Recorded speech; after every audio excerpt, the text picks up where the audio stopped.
Let's move on. Alrighty, next up, let's get back to Star Wars. Following on from last week, just briefly, the Star Wars Episode 9 leaks that we went through last week have been confirmed by Colin Trevorrow. He basically just went on Twitter and responded to someone asking about some of the concept art, specifically the one where R2 kind of had his brains blown out on the battlefield. And he was just saying, yes, this is from Duel of the Fates, so he confirmed the title, that was his script. And he just wanted to clarify that he wasn't going to kill R2. He was just damaged. Okay. Yeah. So, yeah. Bravo. So we were all pretty much aware that this was legit, I think. Yeah. Yeah, what do you guys think of the leaks concept art? Cool. Yeah, very cool, man. Quite dark. There's, yeah. And actually, like, dark as in the palette chosen. It wasn't a bright, shiny JJ. It was like lots of browns. Coruscant looked withered. And I was pretty pumped on it. Yeah, I spoke to you guys about this last week. All this, all the releasing of the concept art, of the leaked script notes, everything like that. It makes me, I really hesitate to get too excited about it. Largely because I think that you can boil down a lot of movies to basic plot points and basic concept art, and you would think that, oh yeah, that would be a really cool movie, where in reality it's everything in between that actually makes it a good film. Because there's a lot of films with really great beats and really great visuals for particular scenes that culminate in a fucking mess. And my example that I gave to you was quite close to home with regards to this script, which is the Phantom Menace. I've always thought, or any of the prequels on concept levels are really cool. Like if you were to talk about the prequels just kind of casually, if you describe those films to someone, they would probably be more or less really interested in seeing that film. So there's these things called midi-chlorians. I mean, but that's not even like... Jar Jar walks into Tatooine. He's a poopy. Those are things that are... He gets his tongue stuck in the pod This race. is exactly what I'm talking about. These are things that are in between, right? I could show you... No, but it says that in the Phantom script. But we haven't seen... This is the thing. We haven't seen the Duel of Fates script. We have some script notes. We have basic beats. I completely agree with you, and I think it's hard to compare apples to oranges. Yeah. I think you can't really go ahead and say this would have been a better this film. would have been better, but this would have been a better film. Goddamn. But having said that, so yeah, I'm trying to like tame my like excitement at seeing some of this concept art, because if I think about it, like that, just take that scene with Palpatine, force lightning the entire that was sick fleet. That on a concept level, that on a visual level, is just fucking awesome. Unfortunately, it's after someone briefly just said, "Oh, by the way, Palpatine's back." Yeah, it was good. I like that bit. That's like one of my favorite bits. You like that little bit of exposition? Yeah. With followed up back with the Holdor maneuver? On the fortnight. Yeah. The dead speak. That's so weird.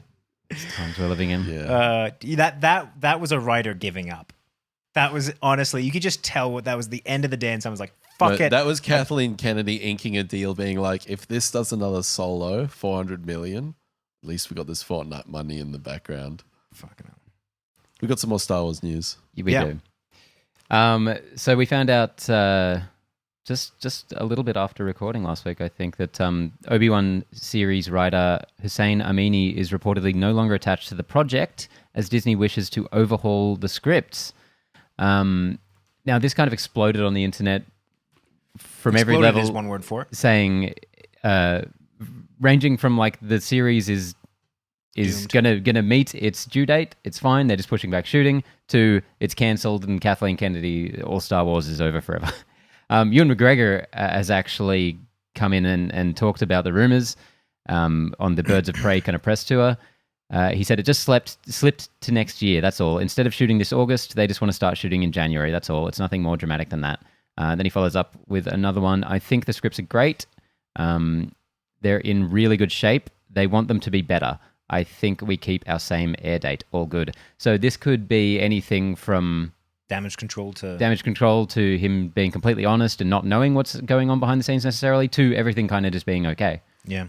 And the Hollywood Reporter had an exclusive saying it's due to the fact that the plot points were similar to The Mandalorian. So they were basically saying that in the Obi-Wan series, he found a young Luke of sorts, similar to Baby Yoda, and was there to protect him throughout the series. And they just thought it was too much of a copy-paste. And that's completely fair. Like if you know, get your ducks in a row is all I'm saying. Yeah, if you're looking at that from a producer standpoint, saying, "Hey, we've just released this other property that is very much How long has similar. that been in the cookbook, though? How long has Mandalorian been? Those scripts been floating around? Does the Star Wars 2-3 universe years? strike you as the kind of universe that has someone at the helm that is really thinking about continuity? Like, it's not like Marvel Universe where you've got Definitely not. Feige who's looking at all the different tendrils, and even if they miss a lot of tendrils, there's obviously someone saying these are the beats that we need. This is the direction that these projects need to go in. Star Wars feels far more haphazard. It's very clear that it is. So, you know, it wouldn't surprise me if this is, you know... There's one thing about continuity, though, and there's a whole other thing about, like, just bullet points in a story. Like, hey, we've got these 2 scripts. One's about to go into fucking production, and there's a lot of similarities here. Like, maybe, you know, I'll bet you it was and someone including that- Deborah Chow coming from Mandalorian, who's going to bring a lot of that tone and feel because it was so successful. I'll bet you that, you know, this is just my, nothing to back this up on, but I'll bet you it was someone that penned that script well before they knew what was going on with The Mandalorian, what the plot points of that would be, had penned this script, were working around it, and then when The Mandalorian came out, because they're really close to the project, they probably would have just been like, it's not that similar. Because, you know, if you've spent the last year penning a script or doing whatever like that, it's sometimes hard to be objective. Like, no, mine's totally different. It's about But who different about characters. the person you're handing it's about the different- script into who's like giving you the notes? It's on them. And I truly think... if that is even the case, if that's... Because, I mean, that we don't even have confirmation. I We mean, don't. according to We Ewan don't. McGregor, scripts are fine. So... Yeah. He did confirm that that Disney wants them to be better though, so they're definitely Which could doing mean anything. some rewrites stuff. Yeah. Um, I can't believe we're getting a goddamn Cassian Andor series before they can get this shit worked out. are we actually getting a Cassian Yeah. Andor? Oh yeah, It's that's coming. locked in for 2021, baby. With Son of a bitch. K2SO. I mean, surely even the people who love Rogue One are like, I don't really need a prequel of a prequel. Okay, so you know in Collider's top 10 Star Wars film, Rogue One was number 5 or number 4 or something. Like everyone froths Rogue One. A lot of people really like it, but I came out there's of that, mixed opinion on it. honestly, really happy. Yeah, you liked it the most out of us. Yeah. I feel like you've gone more positive over time. I don't think so. Okay. I mean, there's a disagree. lot to say for that film. I think there's a lot of things that they did right. But yeah, you know, Movie makes me angry. I just barely am okay with the Obi-Wan series, simply because of Ewan McGregor. There's that kind of place in pop culture that him playing that character fits in. Anything beyond that, I've been really clear. I want nothing to do with the Skywalker timeline, like from Phantom Menace to Rise of Skywalker. That time period in this universe, I think they should just wipe their hands of it. Even amongst just Rogue One, like Cassian Andor would be like the 5th or 6th or 7th character I'd want to see more of. Yeah, from exactly. Like give me Baze and whatever the names were, Donnie Yen Donnie and Yen. and But his this- mate. Dude. This kind of links into, because just before I came to the podcast, I chucked something on YouTube, and I wanted to ask you two this question: in the entirety of Star Wars, what is the best lightsaber battle put to screen? Ben. Depends on how you define it, because I would say the Last Jedi throne room. Yeah. It's not like a lightsaber on lightsaber battle, but I Yeah, think it's fucking that's fair enough. beautiful. George? It would have to be on an emotional level. Sure. It would have to be Return of the Jedi, but on like holistically, Mhm. I'd have to be Phantom Menace, dude. Yep. Okay. I was watching this just before I got here. Knights of the Old Republic trailers. Oh yeah, the twins. Oh my god, the twins or the other one. The How good is that twins trailer? Oh, That just I make just- that into a fucking movie, dude. I literally it sparked a desire that I knew I had, but it just reignited it so Intensely. Just this like there is really good content here that exists outside the Skywalker timeline thing. Like, you know, it's 4,000 years in the past. God, expand on this. You could do 10 years worth of content just in that era. I saw it might have just been a clickbaity headline, but apparently EA was looking or Electronic Arts was looking at making a redo of the Knights of the Old Republic. Yep. You know, awesome if they are, but just those trailers alone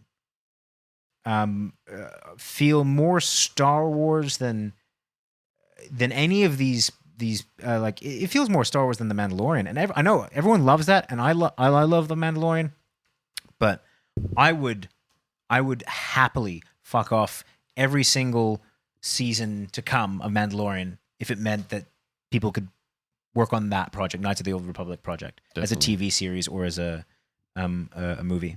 I think it'll swing in that direction too, because I can see why they wanted to move further away from the prequels and just be really true to the original trilogy with this new trilogy. Yeah. That makes a lot of sense in every way. But just the reception that this has gotten and all the people coming out of the woodwork who are of an age now where they're the main demographic they want to catch and they love the prequels now, or, you know, always did, but are more vocal about it now. I think it'll kind of, you know, go back and forth on where it's examining. I surely hope it doesn't go in this towards the this prequels. franchise. No, but in terms of being more about the Jedi and Yeah. that world, and less about the original trilogy stuff and characters. Yeah. And look, if they want to do stuff that's outside of Knights of the Old Republic, I'm fine. Just don't go back to the same characters. Like I think it's such a cowardly move to do this Cassian Andor. Actually, it's so cowardly. Just fucking Old mate Cassian. take a risk. He's been in this since he was 7 Anyways, or 11. let's move on to Anyways. happier news, Ben. Or You're gonna 4. give me some happier news, right?